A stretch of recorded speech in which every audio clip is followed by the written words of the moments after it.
Welcome to another edition of the Art Lewis Show at 10 o'clock this morning.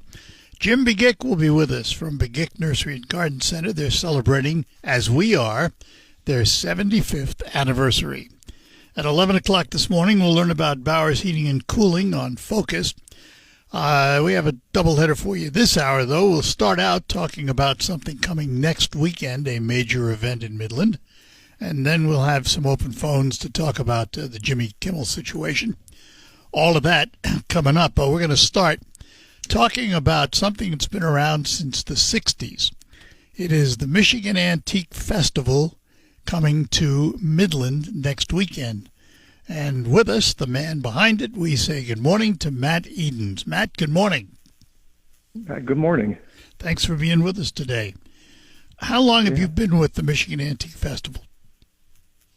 Well, I've been working with it for about 20 years now, and I've been lucky. Past 3 years, I've now been the director of the festival. And it's correct me if I'm wrong. It goes back to the 60s, doesn't it?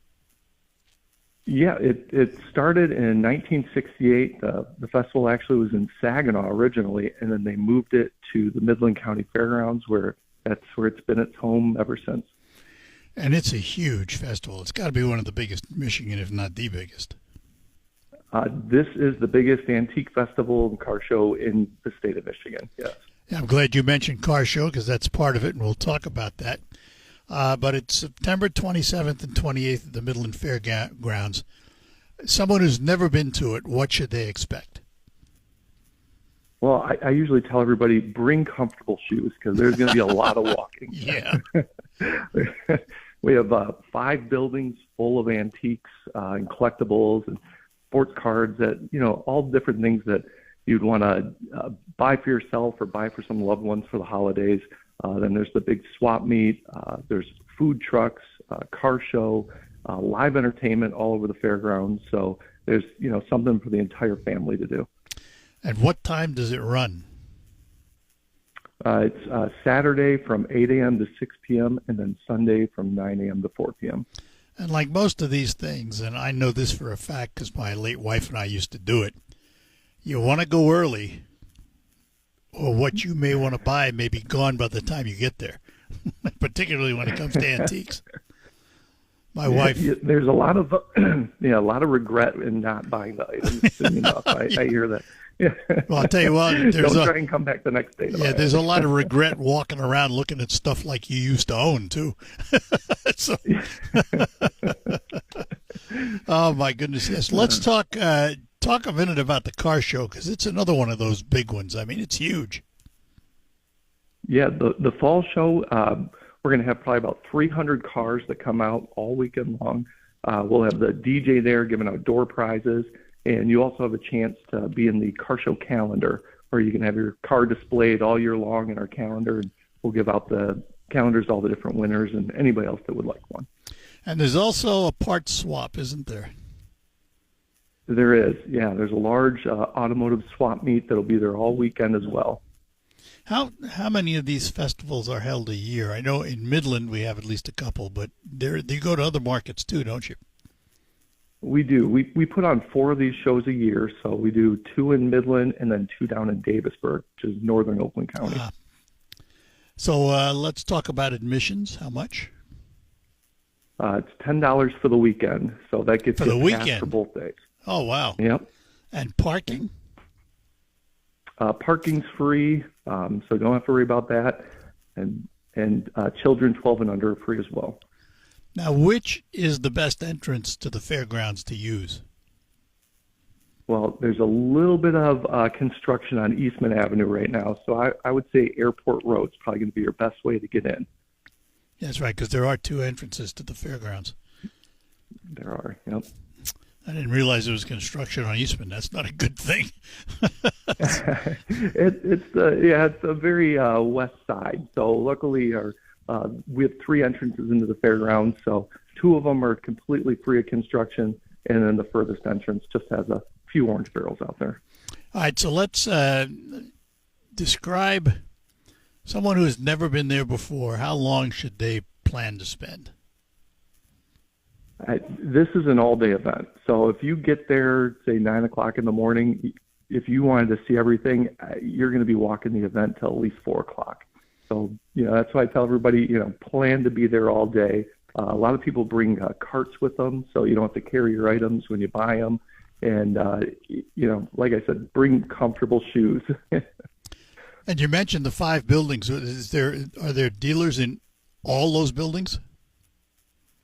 Yeah, all the buildings are completely full. The Fair Center is completely full. Some of the higher-end antiques and antique jewelry, coins, things along those lines. Would you say that the attendance and also the vendor response is where it was before COVID? Have we bounced back from COVID? We've got very lucky with our sponsorship with Soaring Eagle Casino. We've definitely bounced back. So I can't thank them enough for helping out and promoting the show because we have a ton of vendors now. The public is ready to come back out and do events. So we've definitely bounced back from COVID. Well, that's good news. That's very good news. All right, so we'll remind everybody again, September 27th and 28th. The hours, you open up at 8 o'clock on Saturday. What about Sunday? Yeah, it's 8 to 6 on Saturday and 9 to 4 on Sunday. 9 to 4 on Sunday, $10 to get in. Parking's free. And be prepared to spend the day. Kids are free. And kids are free. Oh, good. And that's why you have food trucks there, so you can spend the day. Exactly. Well, Matt, listen, we hope we get a spectacular turnout. The show is always spectacular, so we'll encourage everybody to take advantage of it. Thank you, Art. I appreciate it. All right. Thanks for being with us. All right. Come on out. All right. Have a good day. Bye-bye now. Matt Eden, and he is the man directing the Michigan Antique Festival at the Midland Fairgrounds next weekend, the 27th and 28th.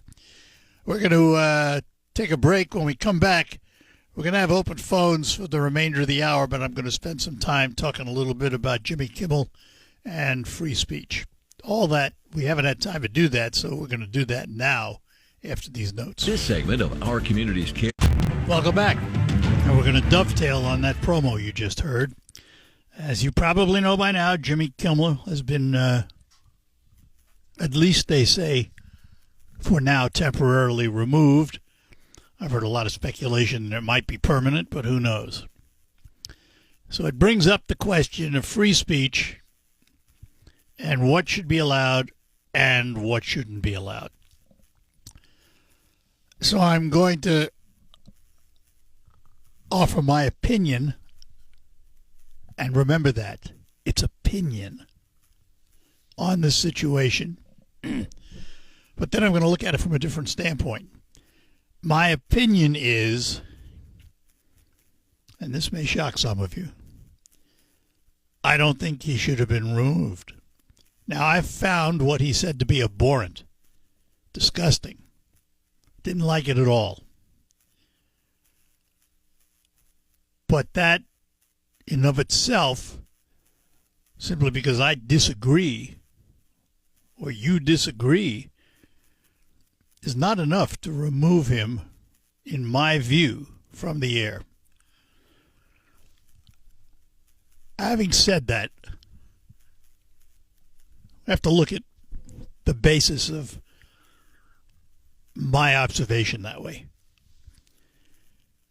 If you go back and study our founding fathers and maybe even read the Federalist Papers and things of that nature, you will discover that when they were talking about free speech, the one element of free speech that they were most concerned about was your ability to criticize your government. In other words, political speech. And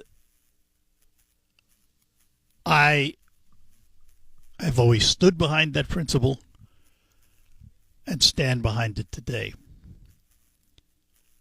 Just because we don't like what someone has said, as abhorrent and disgusting as it may be, doesn't disqualify them from saying it. So political speech really is what free speech was all about. It's been expanded by the courts over millenniums to what it is today. But the Founding Fathers were worried about your ability to comment and criticize your government and anything attached to it. Now, having said that,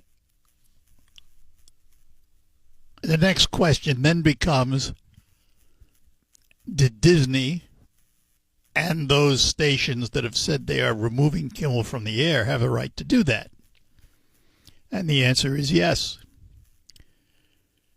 As I've said many times, if you read the First Amendment, while it protects your free speech, it doesn't say there won't be consequences, and nor does it guarantee you an audience. I've had people over the years say they have a right to be on this show and express their opinion. Well, no, they don't. It's a privilege to be on this show, a privilege afforded by us here at the radio station. We can shut it off anytime we want. This is not a guaranteed right. But we're not stopping you from expressing your free speech. We're just saying we're not going to give you an audience. And you're not guaranteed an audience. You can go outside your front door, shout it to the top of your lungs, and you will have satisfied the expression of your free speech. Nobody may have heard it, but too bad. No one is guaranteed an audience. And again, nowhere does it say free speech is without consequence. The example I always give, if you badmouth your boss in public one night and there were a lot of people there, or somebody puts it up on social media and your boss finds out about it, you may find yourself without work the next day. Well, guess what? Nobody denied your free speech. You were able to say what you want, when you want, but there was a consequence. Your boss didn't like it. You don't have a job. It's a consequence. It's all part of it. Same was true with Jimmy Kimmel. Now, I don't like the fact that he was removed. Fact is, he said what he said. Nobody stopped him from saying it, so he had his free speech moment. Only to find out later there's a consequence. Now, I have one other thing to say about it, which probably will not sit well with some of you. Donald Trump is making a mistake. He's trying to silence his critics with pressure from within. I think that's wrong. He, as the president, should understand that what makes this country great is to have tolerance for those with whom you disagree. Because if you take away their right to speak, you take away yours. So I do not support the removal of Jimmy Kimmel, nor do I support what he said. Understand that. He's wrong. He was dead wrong. But he had a right to say it. I have a right to disagree with it. You have a right to disagree with it. But I don't think you have a right to silence it. Now, I will say this. Disney has a right to take him off the air. In the same way as Stephen Colbert was removed, which they claimed was for financial reasons. Well, if you have a show that's costing you $100 million and you're only bringing in 60, yeah, I would agree. And if they want to cancel Jimmy Kimmel because of it, fine. I just don't think they should cancel him because of his speech. Now, if that speech is costing him audience, and all of these guys are not doing well at night, the only one of the three, Colbert, Kimmel, and Fallon, that I like is Fallon. I've watched the show a few times. He's not nearly as political. He does use political humor, but he's not nearly as one-sided as Kimmel and Colbert are. And he has an entertaining show. But again, that's my opinion. That's just the way I view it. Everybody's going to view it a little different. That's what makes a horse race. All right, phones are lined up, so let's get to them this morning. Carl starts us off. Carl, good morning. Good morning, Art. I'm glad to hear you say that you don't agree with, the way the things have come down. Charlie Kirk's legacy was all about free speech. Yep. And letting people speak, their mind, whether, you find it agreeable or abhorrent, but letting the other person speak. He encouraged it. That was his whole thing. He encouraged it. Yes, exactly. But I don't understand from what I've seen of what did Kimmel say that was so, and I think this was just a pretext. No, he alluded to the fact that the assassin was more than likely a Republican, and okay, he phrased it in is, different ways. Again, so you cannot that is so above above the pale, saying that the reaction to it to me just seems like I've heard much worse things said. This just seems like it's pretty tame in comparison what he said. And I don't know if I'd use the word tame, but it was in my view, it was disgusting. But that's beside the point. That's my view. And as I said, well, that wasn't a criticism of Charlie Kirk. It was a criticism of the MAGA movement and a criticism of Trump, because he criticized Trump for talking about ballroom plans when he was asked about. Yeah. I understand all that. And as I said, I don't think he should have been removed for it. But I still found it abhorrent and disgusting. That's the way I viewed it, which is my right, and you have the right to view it your way. But neither of us could have viewed it. Neither of us could have viewed it if he were restricted from saying it in the first place. Right. How do you feel about Trump suing ABC, suing CBS, suing the New York Times, the Wall Street Journal? He has. Feel about him going? He has the same rights everybody else does. If he wants to sue him, he has the right to. Doesn't mean he's going to win, but he has the right to do it. Yes, but he's the president. No buts. The intimidation. No buts. The intimidation of the president. Well, that's what he's. United States. That's what he's trying to do, and I do not agree with it. I said that. Okay. Well, good. That's it. He's trying to use his power in his office to silence his critics. Apparently so. And that's what they do.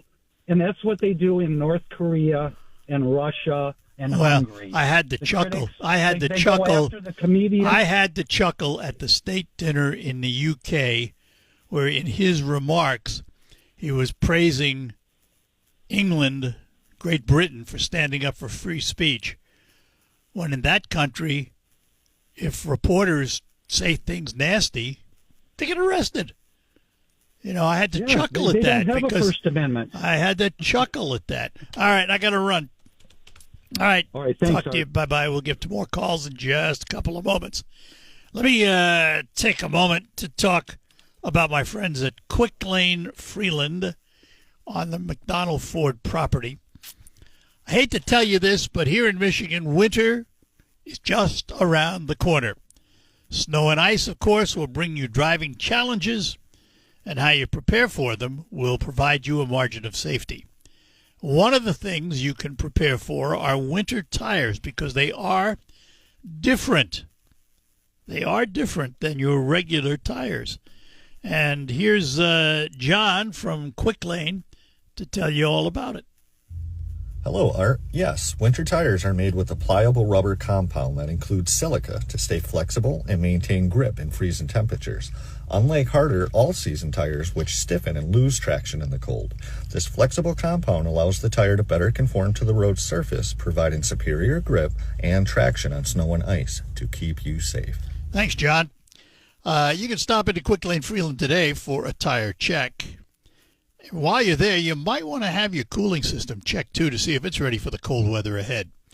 And remember, too, that McDonald Ford has all the new Ford models and a range of quality pre-owned vehicles for any budget. Quick Lane and McDonald Ford, two names that stand ready to serve all of your automotive needs. Gotta go. Views Yeah, on but politicians and political, as long as it's a joke. Just because They I didn't said... find it funny as a business decision, well, and they exactly. wanted to go There a you different go. direction. Now, listen to me. Just because I didn't think he should be taken off because of what he said, based on just my free speech argument and political speech, I'm not denying the fact that Disney had a right to take him off. Don't misunderstand me. They had an absolute right to do that. And more power to them if that's the way they viewed it. And he could get a podcast if he Oh, wanted. yeah, of course he could. He could go get a podcast, and Of he course could he be can. a multimillionaire. Who's course going to pay him? Nah, he won't make as much as he made on a television show. He'll do But he all has right. the right to say whatever he wants on a podcast. Yes, he whereas does. for FCC has regulations, and you can and can't say certain things on the radio. Okay, hold on now. Understand this. There are regulations, but the FCC does not control the networks. They do control the licenses held by those networks. In Correct. other words, the Yeah. TV and radio stations that they may own, but the FCC can't tell the network what they can say and not say. Well, right now you understand have that. Sure, I do understand that. You guys have at WSTW this kind of the same situation with Jamal Bowman and what he said on the radio. Now, you're going to let him double down this Friday and continue on saying what he originally said about Kirk? Because it's an opinion show. He offered his opinion. Whether I agree with it or not is of no place. I don't agree with it. So if the ratings go down, you guys don't have the listenership in that hour. Well, then you because make of that then you make a viewpoint. business then you make a business decision. So that's what ABC did. He continuously went on there. The ratings weren't there, so they Ratings. made a decision Tell me because this he then. kept Tell going me on. well. Tell me this then. The ratings haven't been there for at least a couple of years. You could take all three of the nighttime hosts, add up their total audience, and it wouldn't be the size of what Jay Leno had. Correct. So why didn't they pull him off a year ago? I don't know. Same thing as the ratings on CNN and MSNBC. Well, yeah, they started pulling people. You know, the ratings are terrible there, but they still put that propaganda out there. Well, and you view it as propaganda. Remember, the other half of the country doesn't. But when you put in falsehoods out there saying it was a right wing or MAGA people I hear going you. after and killed, that's wrong. And Well, it's still ABC opinion. made a choice not to go that direction moving forward. Still opinion. Then get a podcast. Well, It's a I'm not disagreeing with you there. I think that's where it belongs. Yeah. But I don't watch late night television because I'm tired of it. Oh, I don't either. Well, you made your choice then. You're part of the audience Well, that's some not of us there. get up at 4 a.m. too. All right, Mark. Got to run. Fair enough. Take care. Bye-bye. Tim, hang on. You'll be next. I agree with you 100% with what the administration is potentially doing or the road they might be going down. And I do think that they would silence speech, any kind of criticism against Trump, they would silence. I believe that because Trump's ego is so big and so fragile, he can't really handle it. So I agree. The Kimmel piece, it's interesting. The timing is the piece on that. As you were speaking to the last caller, his ratings have been down for, years. And it just happened to be after, he said this buffoonery thing about the Charlie Kirk assassination that it was completely, it was wrong. Now he was fired after that. And from what I understand, the FCC commissioner, who was a Trump appointee, had a conversation with his parent company, whoever that's ABC or Disney. And after that conversation, he was let go. Yeah, well, So, remember this, though. I don't know. The conversation was around their licenses, because that's all the FCC has control of. Yeah, right. So they can make it painful for him too. It can make it painful. So that's their hammer. So and the thing is, this pendulum swings both ways. Where censorship on the left, censorship on the right, and you were exactly right. It's what the founding fathers, they didn't want this to happen. You should be able to criticize your government. You know, and I keep going back to these Benjamin Franklin quotes. There are so many quotes that man said that are just so relevant to today. Mm-hmm. And it doesn't matter what party's in power. They apply to both of them. So, I mean, have a suspicion for your government. Don't trust it. Question your government. These things, and it's just the Trump administration does not like that. The other administration doesn't either. But they'll always use it under, it's for your own safety. We're going to censor this for your own good and your own safety. And as soon as you hear that, it's like the bell should be going off. Yeah, no doubt. No doubt. Yep. So, all right, Tim? I said my piece. Appreciate your holding, and glad we gave you the opportunity. You exercised your privilege. Thank you. All right, take care. Thank you. Bye-bye now. All right, and I want to, point something else out. I sit here doing ostensibly what the others are doing. It's an opinion show. And I offer up my opinion from time to time. You may like it, you may not like it. That's fine. But I can assure you, if I say something that's out of sorts and I shouldn't have said, or really rubs my employer the wrong way, I'm history. They'll make a business decision. It's their business, and I work at their pleasure. So nobody denied me saying whatever it was, but there was a consequence. Just remember, there is no provision to prevent consequences, nor are you guaranteed an audience. Last caller is going to be Mike in Thomas Township. Hey, good morning, Art.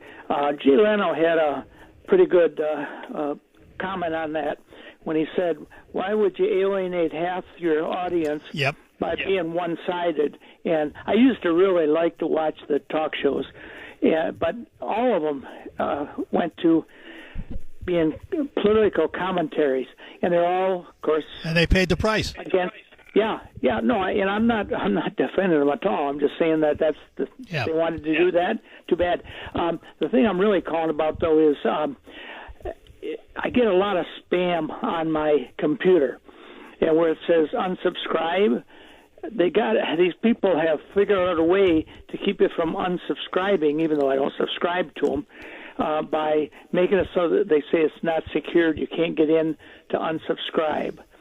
And about, I'd say, 50 to 75% of them have that feature that they've done now.